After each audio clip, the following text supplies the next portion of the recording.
Many, if not most of you know Bob, who's had many roles at Columbia, dean, the 11th dean of our university, head of the university seminars for years.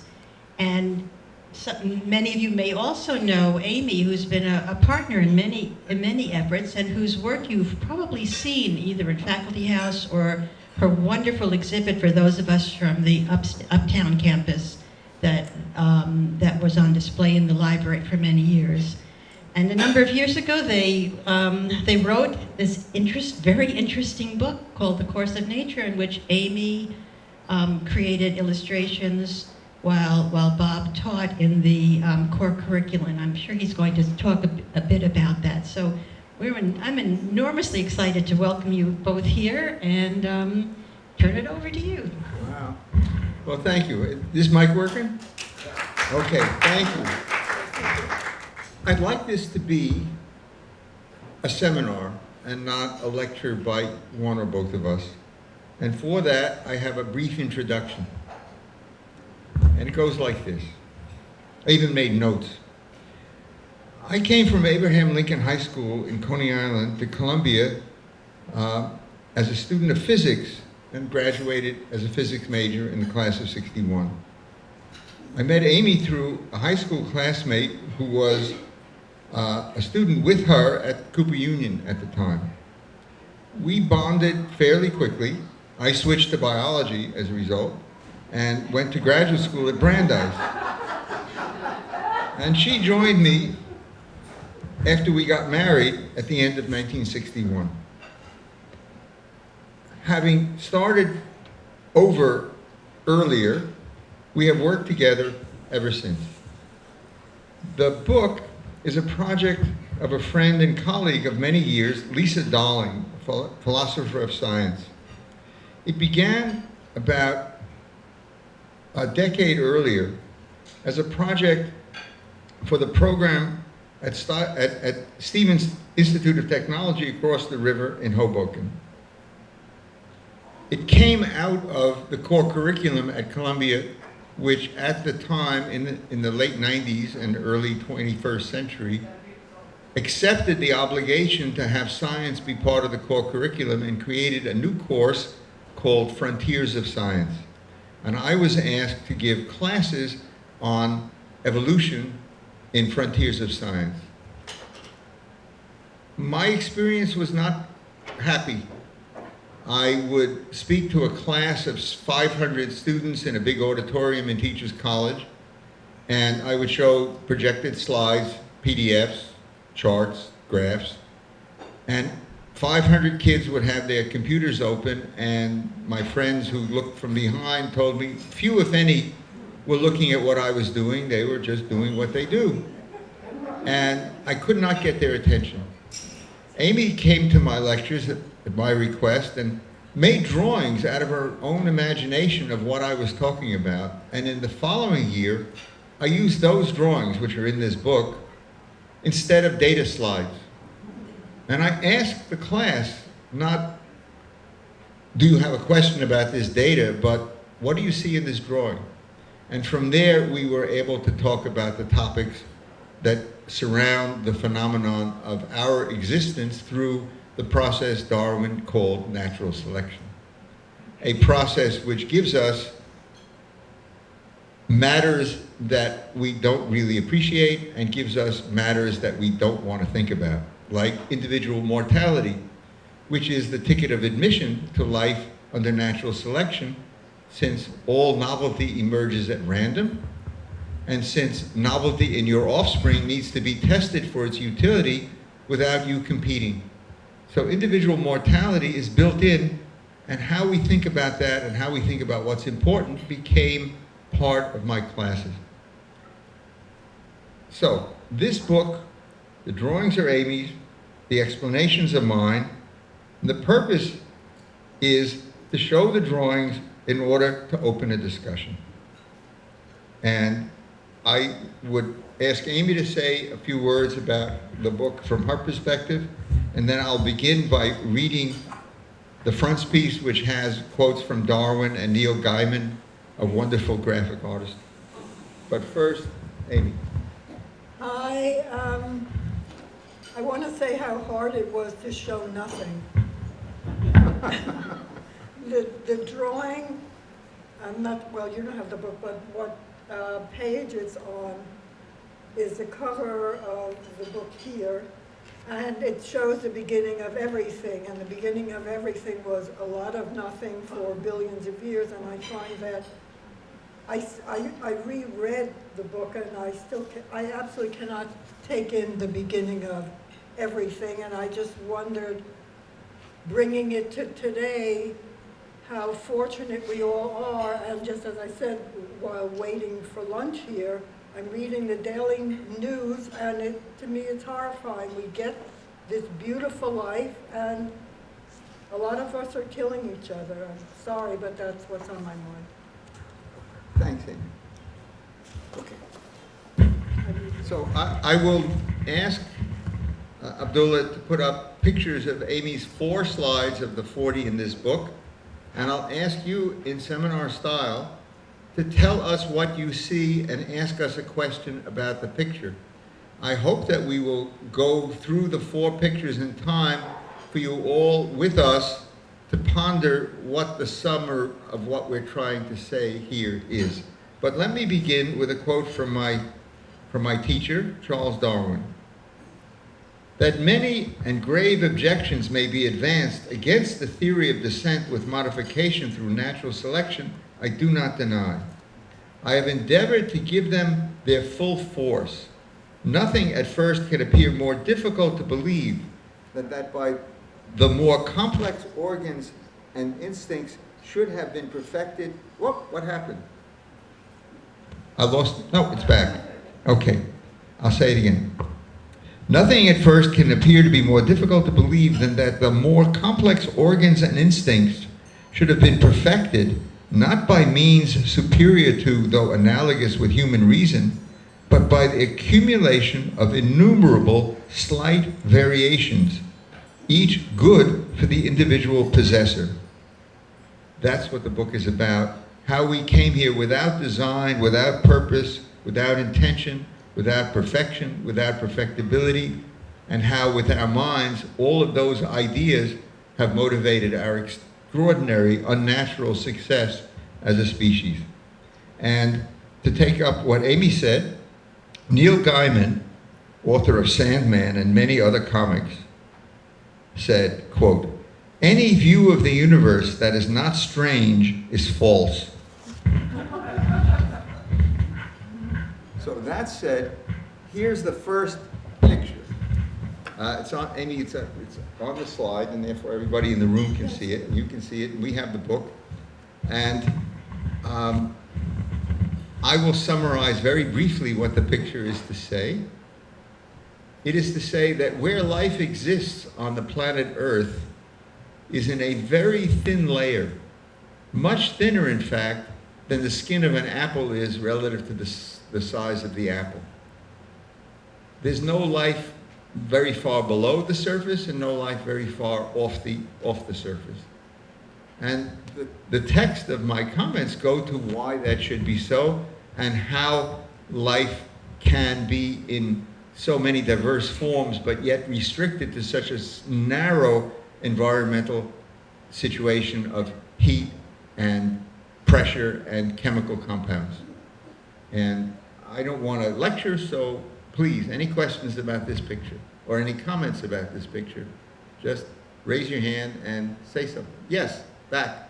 I thought it was a pumpkin or an apple with a wart. Well, since the topic was evolution, I thought here is an organism that is popping some variation. Very good. Well, in fact, it is to say that all of natural selection has taken place in a ridiculously thin membrane called where life is on the planet. Compared to the diameter of the Earth, the depths of the ocean which have life and the atmosphere that has life is very, very small. And the point of the essay is small relative to the radius of the Earth, but huge relative to the size of the atoms that form the molecules that make up the chemicals of life. and that therefore this is a matter of understanding the range of dimensions in which life can be thought about, from its home, in which it's located in a very narrow surface, to its compounds of existence, which are so tiny that we are made of billions of atoms. That's what the essay is about. Anybody else comment? Okay, in order, from left to right, please, and your name so I can... And there are people online. Well, I turned to Abdullah to tell me how to have somebody online raise a hand and ask a question. It's also a New York chauvinist point of view that it's the Big Apple, even if it's Well, I can't argue that it is a big apple. That's right, I think I had it in mind. I thought of Eve. Adam and Eve and the apple. Well, I don't think the authors of the text had this notion in mind when the apple was there.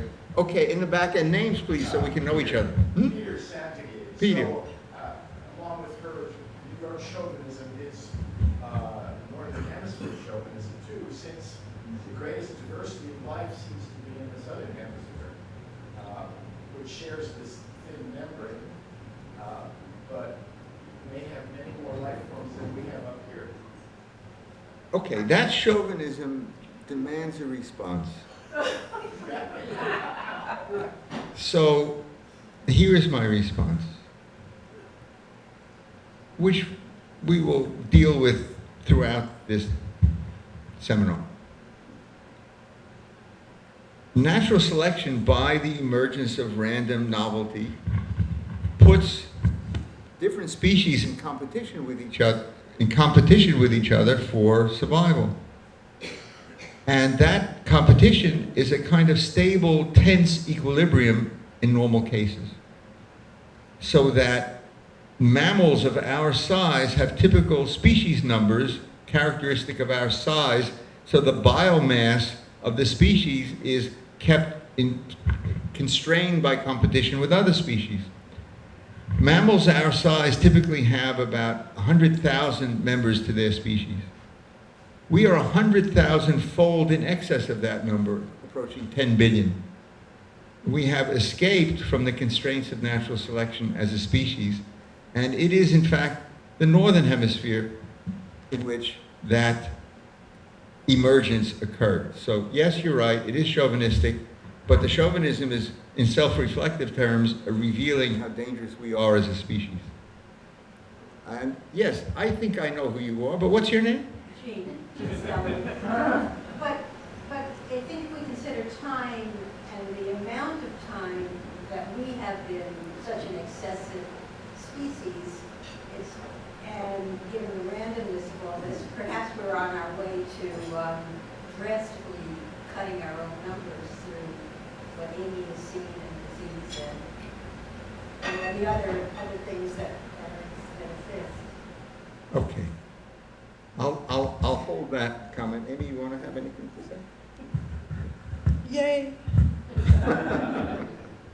Okay, one more comment and we go on to the next slide. Yes, and name please. Heidi. Heidi. I see a smile in there. Oh, And I that's- think we should be very happy and lucky that we live in this tiny little space where life is possible. So I see great joy in this. So, I love it. I didn't intend it, but it's fun. thank you. This is a perfect demonstration of the freedom that drawing, that art gives you, because it is without the constraints of language. And different people can see different things in the same drawing in a way that different people struggle to see very different meanings to the same text. So thank you for exemplifying the value of what we did. Okay, let's go to the next slide. Now, this is the drawing Amy alluded to. Yeah, this is how do I show the beginning of nothing. So the background here is the impossible reality that the data picked up from the universe through our ability to detect energy in the form of radiation tells us that the best explanation for that data is the time began 13.7 billion years ago. 13.7 thousand million years ago. And you may ask what was before and what was around, but that language does not contain meaning. Everything began. That's a subject for discussion, but take that as given. Here is Amy's articulation of that, and she mentioned it before. If you consider a book to have a number of pages, and each page to represent 1,000,000 years, and say 450 pages a book, then 30 books will come out to very close to 13.7 billion years, come out 13.5 billion years. So imagine the history of the universe captured in 30 volumes, each a page, 1,000,000 years. And as Amy said, the first 20 volumes for where we are now show nothing. The sun and the planets coalesced in the 20th volume. In the 21st volume, we have evidence of life's existence through DNA-based inheritance. Very rapidly after the universe was formed, nothing happened, and then very rapidly after our planet was formed, life began. And the binding of each book up from there is the quality and complexity of the life that existed for the first time in that range of 1,000,000,000 years. And you'll see that the last book is open to the last page. Because on the last page of the last book, if every page is 1,000,000 years, the last page, the last paragraph toward the bottom, we have the emergence of human culture and preservation of imagination. And that's exemplified by the dinosaur earlier and two products of our imagination, Alice and the Cheshire Cat, in reality there for us to see, remember, and know. That didn't exist any place in the universe that we know of ever until us. We have no evidence for it. So this is, to my mind, a drawing about the absurd novelty of where we are in the last, say, couple of 100,000 years, and in terms of written language and culture, the last couple of thousand years, on a baseline of 13.7 billion. How do we know what that means? How do we understand that? How odd is it for us to be, is the underlying question of this drawing. And more than that, I don't want to say, because I want to hear. So hands up, please, and questions, comments, thoughts? Please? I like that you use books as a sample of time. I came across a terrible statistic the other day that 50% of American college graduates never read a book after they graduate. Wow. So, books, yes, thank you. Yes. And there is a second reason embedded in what you say.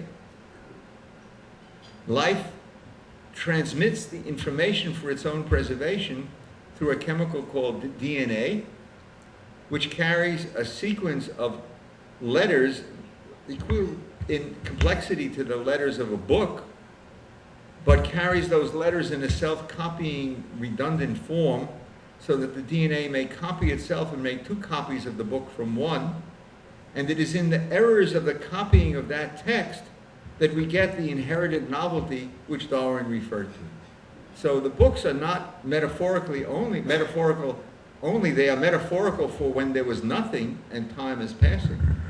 But to use a book for the times of life's existence is to recognize the overlap of our use of strings of symbols for text having meaning, and nature's capture of that 4 billion years ago in the molecule DNA, which has a string of letters having meaning and is self-copying as well.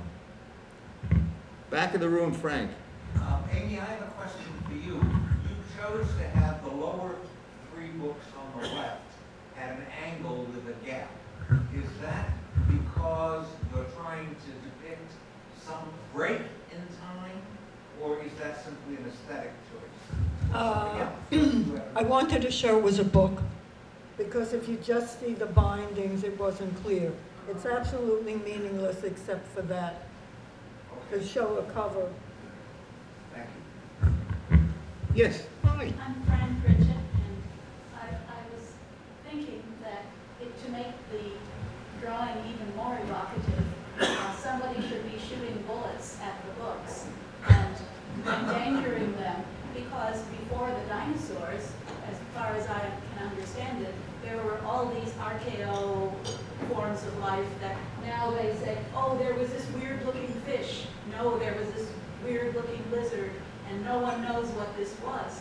And this might have been repeated several times, and a whole ecosystem of the planet in some of those earlier volumes was just completely destroyed. And so the dinosaur really does belong as part of the survivors like us and not the origins. Well, Fran, let me take what you say and hold it up to a mirror and see if you're not making an important point, but I disagree with you on it. The lesson of life of those 10 or so volumes out of 30 in which life has existed on our planet is that life through natural selection, through copying of DNA with errors that provide novelty, puts a limit, an intrinsic limit on the preservation through time of any form of living species. Any species is a number of individuals capable of fertile offspring. But by random mutation, they will pass to something else. The last ancestor of us and chimps lived maybe 1 or 2 million years ago. And there are DNA sequences in us which are the same in chimps as in chickens. So these have been unchanged for 250 million years since the last ancestor of chickens and chimps, and changed in the couple of million years since chimps and humans separated. And yet asteroids have crashed in repeatedly and destroyed practically everything that was alive. So it isn't, I think you're making it a little more linear sounding than it might be thought of. Well, I'm making it linear in this case quite right, because asteroids aside for the time we have been here for so little time, the global consequences of asteroids have not affected us at this point. But what has affected us already is where I was going with my little story. There are only perhaps a half a dozen genes out of thousands that are different between us and chimps, and the same between chimps and chickens. Those half a dozen or so differences mark why we have a bigger brain with a slower development, why we're intrinsically social. A chimp is able to fend for itself at 2 weeks. A human can't fend for herself or himself for many years. We need each other in ways other species don't. Few others do, but we're most social. And that tendency has been present only since mammals, really, I think.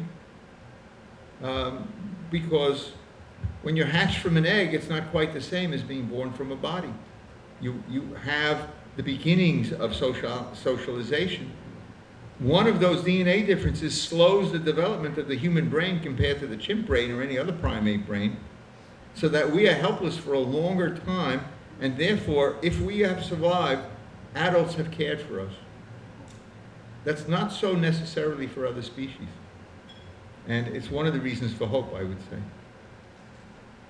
Yes, Gene, what? Yeah, Please. Steve Stellman. Steve Stellman, of course. Alice in Wonderland character just reminded me of one of my favorite quotes from the book, which was, the caterpillar says to Alice, if you don't know where you're going, any road will take you there. And your discussion of randomness, Yes. which pervades the book, which I've read, maybe other people haven't, seems to be sort of, so where, do you have a vision of where this is all going, or is randomness just completely unpredictable? Can we file that question till the end? Thank you. Jean. Or you might want to file this one too, but you said something extraordinarily intriguing in that by alluding to Alice and written language as the creation of something that's nothing and that has endurance. And I'm just wondering, now we're creating all of this artificial intelligence that is empowering self-replication. It's the enormity of artificial intelligence is kind of overwhelming to me. And hoping we can do a special group and ethics to talk about it. Where do you see that in your scheme for I'm going to do what I said for Steve. I'll just come back to it. Remind me, okay? Any other comments on this drawing? Questions? Please. Just a funny comment. You mentioned how little genetic difference there is between us and, let's say, the chimp. I came across comparison of mice and men. We share 85% of our genetic material with mice. So we are not that different. They don't start wars. I think the background answer to the question is what Amy said, that is, how much difference matters? And where is our difference different from the difference between mice and squirrels? Where are we unique and novel? And I already said the novelty, which is to me most disturbing. Our numbers show that we have escaped from the constraints of competition with other species. So that in this decade, order of magnitude 80–90% of all mammalian biomass is us and what we raise to kill and eat. 1,000 years ago, it couldn't have been more than 0.1%. So we have owned, instead of being in competition with, we have taken over. That's as imaginatively impossible to predict as Alice and a Cheshire cat. That's why the drawing closes there, because we all know Alice, but Alice doesn't exist. Yes. Okay, Yes. let's go to the next picture.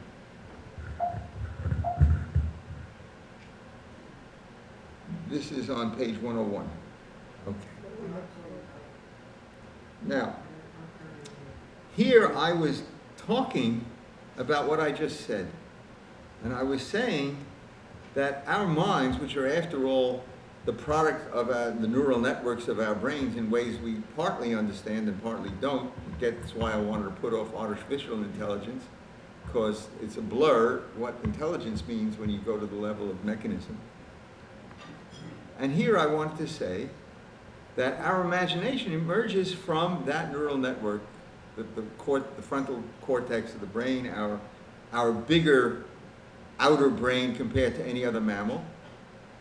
In ways we don't understand, I would say, our imagination creates abstract notions about ourselves, about our purpose, about our measurement of right and wrong, good and bad, safe and not safe.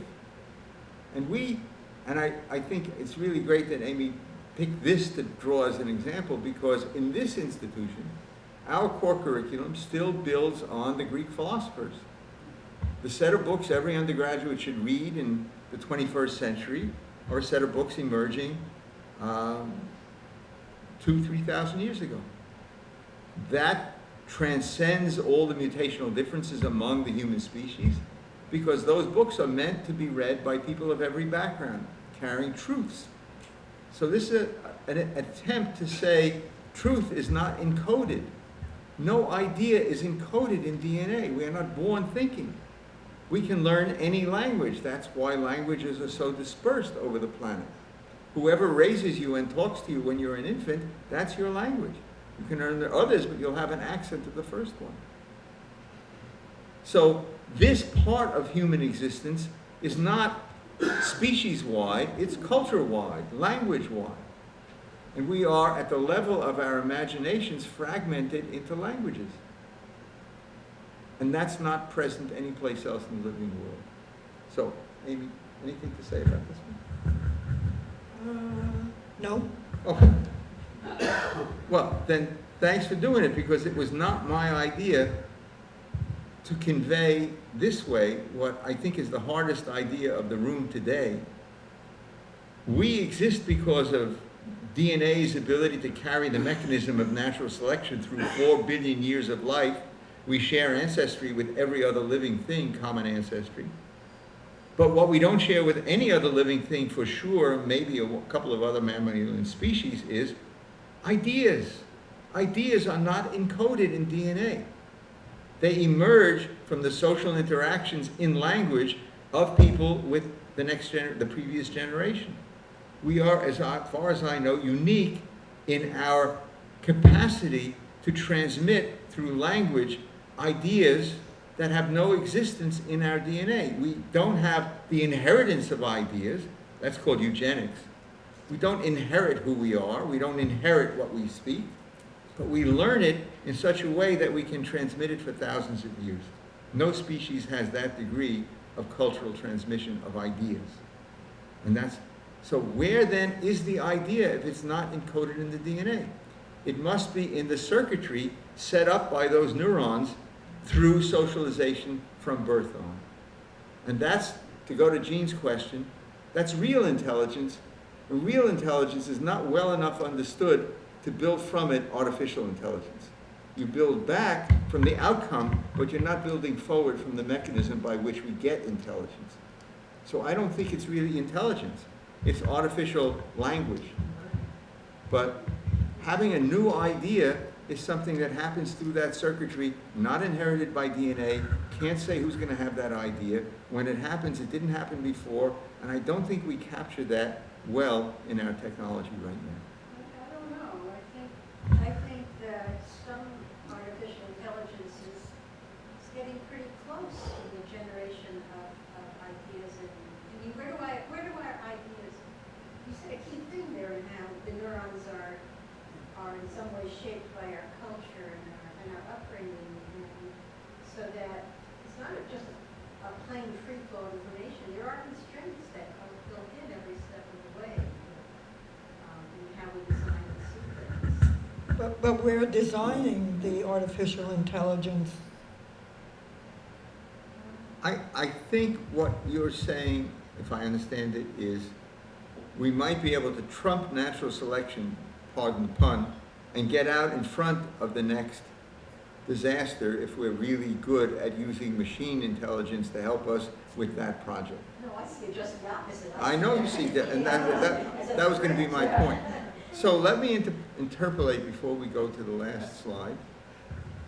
A really uncertain data fact. Uncertain, the data is real, but I don't think we know for sure what the meaning of it is. The technology of picking up radiation from outer space has become extraordinarily more sensitive in the last 2 decades. And so we are able to see planets around suns in our galaxy by the hundreds or even by the thousands, where we couldn't see them hardly at all until these new telescopes. We can't see planets and stars other than in our galaxy, and I remind you that there are billions of galaxies in our universe. But just for our galaxy, we can see many, many planets. Now, we have been emitting coherent radiation, information in the form of radio signals, radio wave signals, for more than 100 years. The first signals would be the signals of telegraphs, and then radios, and then televisions, and then internet. But in all cases, traveling out from the planet Earth at the speed of light is a sphere containing information in the form of electromagnetic radiation. And that sphere, if monitored the way we monitor incoming radiation, we would be picked up as a planet of a star, that planet having the ability to create coherent radiation, that is to say, intelligence. We are looking for that radiation signal from planets in outer space in our galaxy. We have not found them, even though there are thousands of planets so far. One reason we haven't found them might be we haven't waited long enough to see, technology isn't good enough. The other reason might be when a planet develops an intelligent species that can outcompete natural selection, its success will be suicidally self-destructive. And within some number of years, not long after it succeeds in total success over other species, it will destroy itself. And therefore, planets sending out intelligent radiation send out not a sphere of it, but a very thin shell, maybe 1,000 light years thick or 500 light years thick. And we have to be just at the right moment to capture that shell as it passes us. Otherwise, we don't know that that planet once had intelligence. In other words, Gene, what I'm concerned about is we have no reason to be certain that the instability of the planet now can be brought to stability. Our intelligence might be sufficient to end that stability, which lasted for 4 billion years since the formation of life. And that's my concern. All right, yes, please. I just wanted to comment on the picture. What struck me about it is it represents in some ways this historic reconstruction of a Greco-Roman moment in the present, so that what it also conveys is the notion that we use memory to construct a past out of the artifacts that we find from that past, and that how much of being human is about this living between this history that we construct of the past and the present in which we live. It made me think about all the museums I've gone to, where you see those columns with the reconstructed pieces and the pieces that are missing, and then the story that goes with them. And that I was wondering if that was kind of Amy's intention in doing that way. I think it was, but now thinking about all other civilizations that we dismiss and know nothing about, that's good for what I did a couple of years ago, but probably not for now. I think it's still good for now because there's no competition. It may lack diversity, but it does not lack authenticity. Anybody else? Yes. The glance of this woman is doubtful, and I wonder whether I overinterpret this, but it seems, what are you doing out there? I love it. I love it. I love it. I'm so glad you said that. Okay. This is the last picture, and it is meant to complement the previous one, although there are many drawings in between this one and that one. It is to say that while ideas are not inherited in our DNA, to love and to be loved is. We cannot survive without the care, the agape, the love in many forms which our species is not only capable of, but replicates at every generation in the emergence of a new person from a newborn child. I wish not to minimize the damage done by failure of love, but only to say that when it works, it is a success not encoded by DNA, but it's a success not like language, which is not encoded in DNA. It is an encoded success.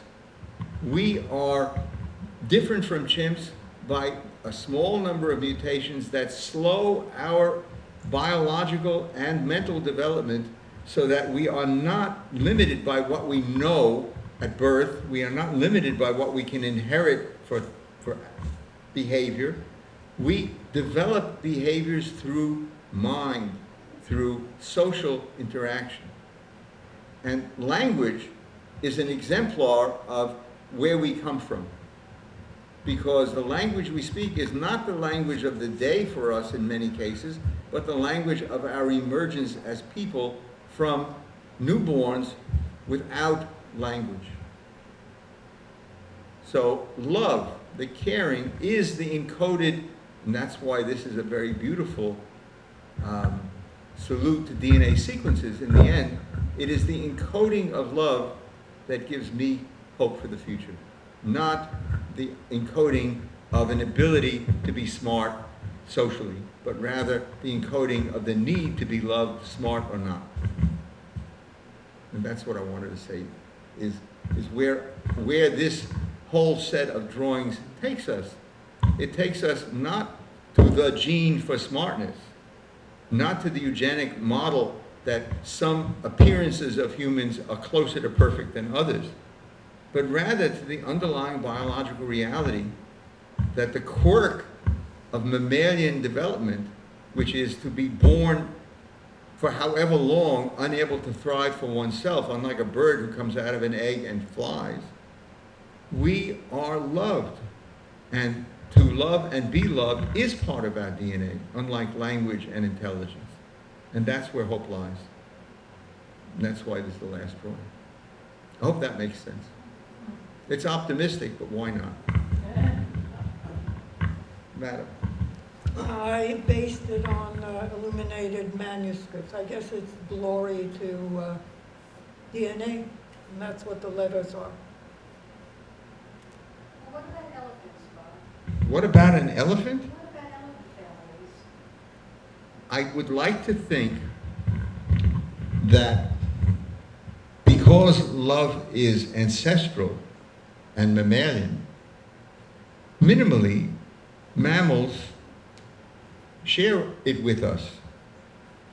And if you want a reason not to be part of the process that makes 80% of all mammalian biomass either us or what we kill to eat, it's a very strong argument for, if not vegetarianism, fish eating, but not mammal eating. Well, there's also the octopus, the female. Oh, yes. Some kinds of octopus. Yeah. The female, after she gives birth to, or has her young, starves herself to death and protecting them. So we can't even eat fish then, perhaps. You're, okay, ouch, you're twisting my arm. Okay, I give in. There's a beautiful movie about an octopus. Did you saw that? Yes. Beautiful. Now, we've done the 4 drawings of 40, and I think this has worked quite well. I would like very much to open this up, and we'll answer questions if you have them. If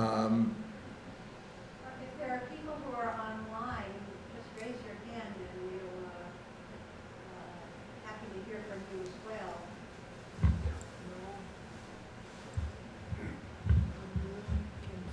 I don't know. This goes to Abdullah. Go to gallery.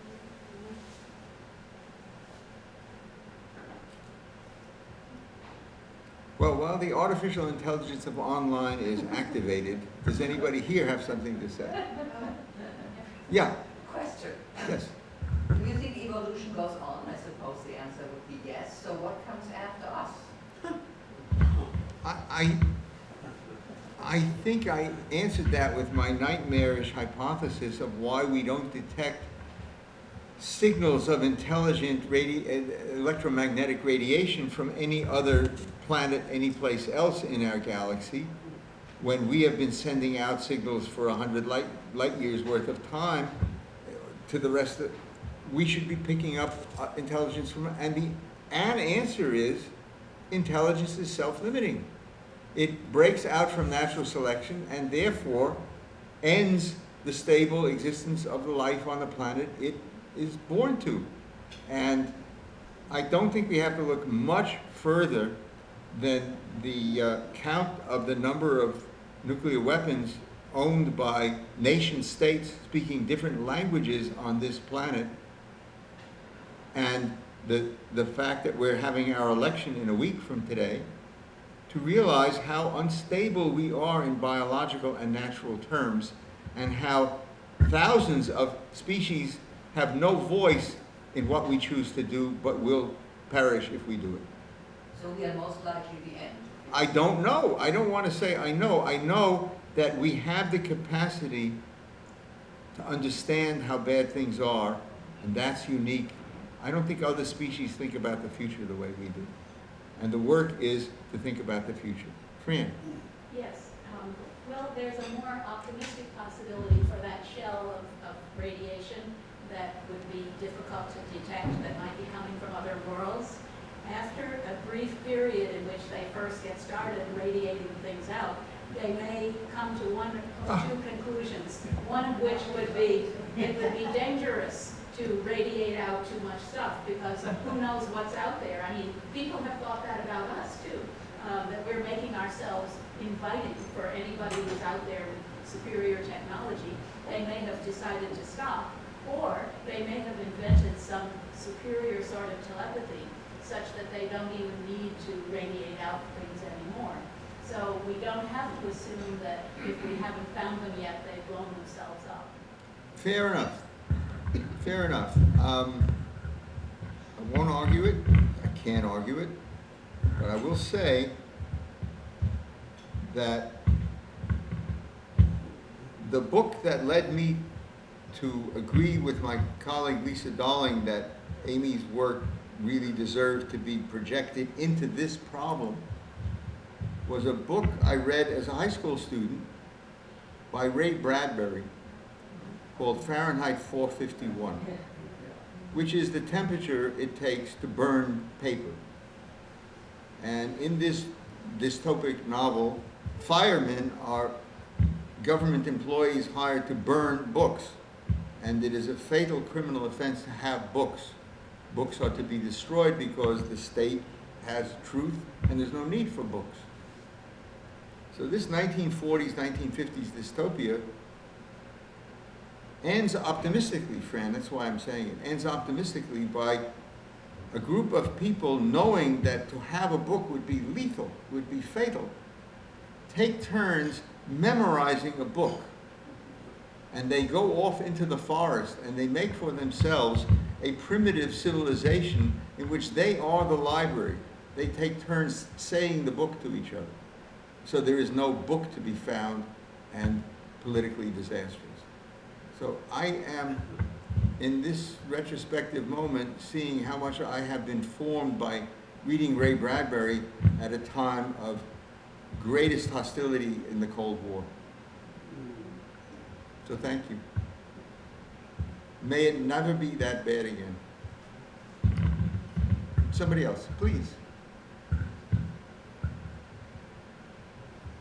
Anybody on Zoom want to say anything? Question, Bob. Okay, yes, please. This all evolved, as you explained at the outset, through your teaching the Frontiers of Science course as a portion of the added addition to the core curriculum. Yeah. And my question really is about, obviously, Amy's drawings enabled you to engage your students, as you showed today, how you could engage a group of people from all parts of the disciplinary world. 2, 3, 4 years out in that course, how did the course change as a result? And I guess maybe with a slight edge of skepticism, I ask, did they really learn science as a result? Okay, so Frank, I am going to come to your webinar on retirement benefits because you clearly go right to the heart of things. The reality is that I could not sustain myself teaching in the core because the core required us, the faculty, to give 3 lectures on their specialty to a group of students and graduate students who ran seminars to talk about what was that about. I wanted to teach the seminar. I couldn't teach the seminar without giving the 3 lectures. I don't think core courses should be taught in lecture form. I don't think a funnel in the forehead with stuff poured in it by a professor is the way to grow up thinking. I think it's by symmetric, safe, if not loving, conversation. And the great gift of Columbia College when I was a student is that it was before the inflated size of things led to people who were not tenure-track faculty teaching in the core. I had only tenure-track faculty teaching me literature humanities, music humanities, contemporary civilization, art humanities. So I had Otto Luning teaching me music and Bob Belknap teaching me literature humanities.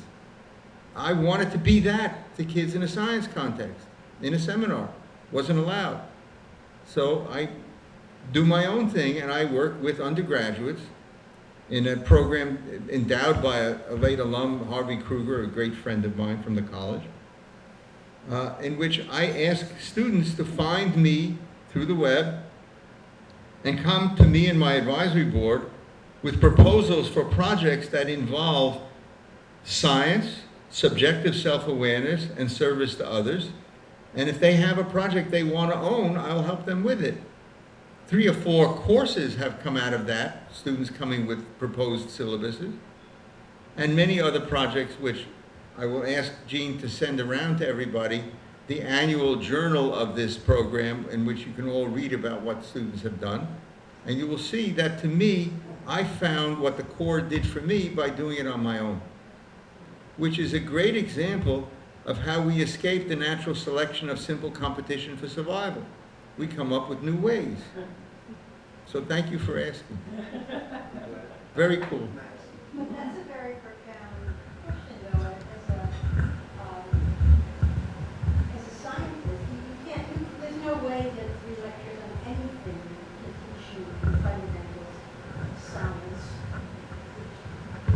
There's a whole language of underpinning that's very different from when you did the justice and education for the prisoners, all of them could read, and I saw what you could do, because with people who, for the person were reading books, and I sat in for the novel club lectures, and we were able to penetrate with them because they had the building blocks of language. I don't know, I've written Bob's thought about this, I don't know the analogous thing we do with non-scientists who don't have the basic building blocks. And how do you make it anything but, you know, romantic? And that's a very, very, very profound problem we have in our society. We just abandoned this horrible book by some biologists at our book club once, and it was just silly. It made no scientific sense at all. And so the gap between science and non-scientists and how you penetrate that in a meaningful way is really, what do you put in the corpus? I don't know. Well, maybe labs. I can give you an answer, not the answer, but an answer. Amy reminds me.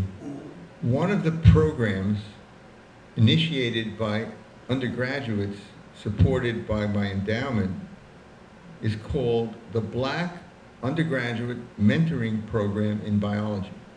It was created by Black undergraduate pre-medical students who, former pre-medical students graduating, who were terrified of the introductory biology course, which was prerequisite to being a pre-med, because it presumed you'd have laboratory experience. It wasn't a lab course, but it was built on problem solving with lab data. And the anxiety of not being prepared generated a very reproducible imposter anxiety. What am I doing here if I can't do this?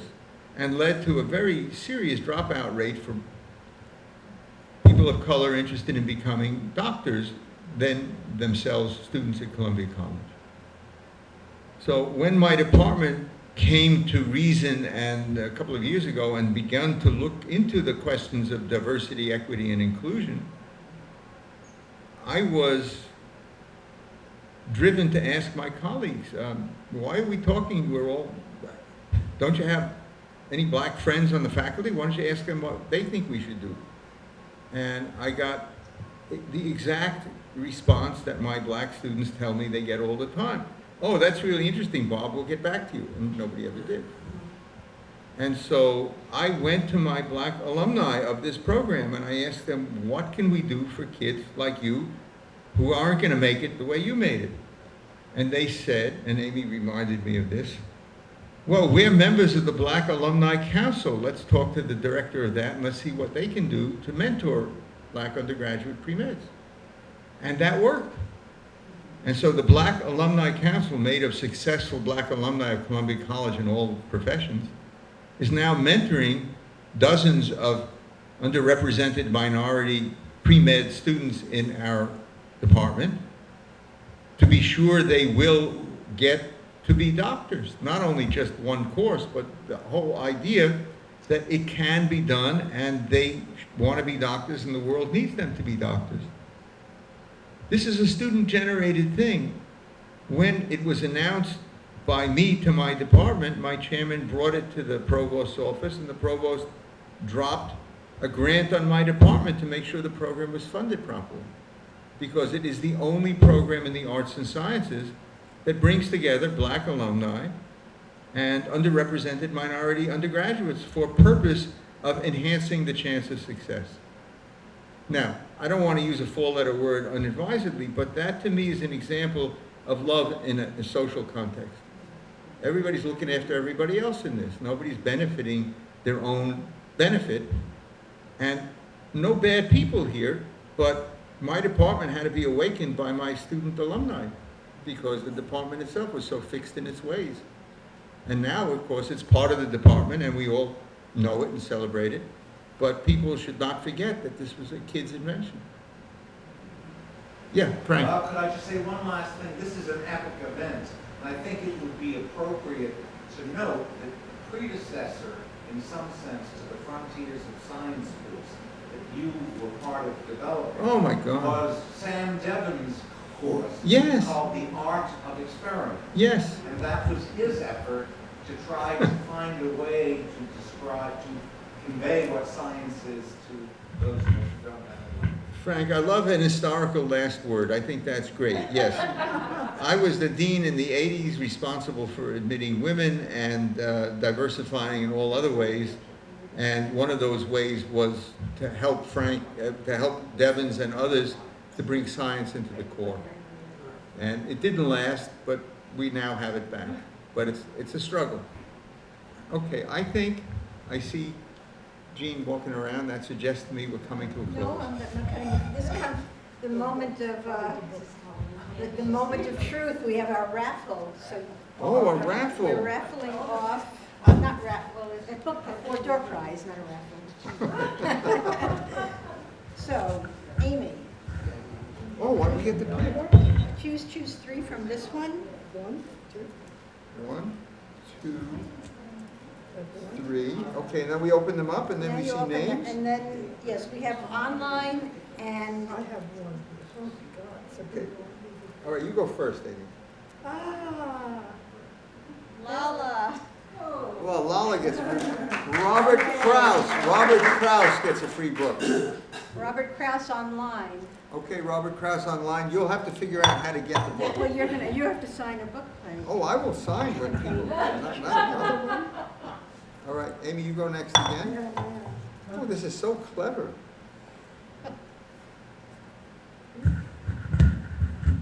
Eric Heyer. Eric Heyer. Oh, there you go, Eric. Okay, you get your book. So Joe that- Diamond. Joe Diamond is definitely online. I'm willing to bet. Yes, you've got the online thing. I got So Diana, if you win, then you're gonna have, we'll go a second. I assume you share books. Another one. Another 3 each. It's so clever. Oh, my God. Joanne. Joanne Whitson. The whole, the This was, yoga- the this was yoga- not rigged. We had no idea what these. Okay, Michael Weiner, who's online. So is that 3 each? That's 3 each. Yes, we did. Okay, so we're gonna give you book plates and then Oh, great. get our winners their books. Any last questions for Amy or Bob? I want to thank you for an extremely interesting, provocative session and for taking the time to be here with us. Maybe you'll join someday. I want want to thank you all on behalf of both of us. This is, if you look at the cover, this is Amy's book. I just wrote the commentary. And I could not have done this without having a life together with an artist as a scientist. And I think that's the real story here for another time, is how neither way of seeing the world is as complete as both at once. Mr. and Mrs. Darwin. Mr. and Mrs. Darwin, no joke. No joke, that's very good. No, it's a beautiful book. Well, and yes, to Jean's point, it should not be a secret. I'm 82 and I'm not retired. And I welcome advice about how to find the courage to retire when I'm getting paid to do what I want.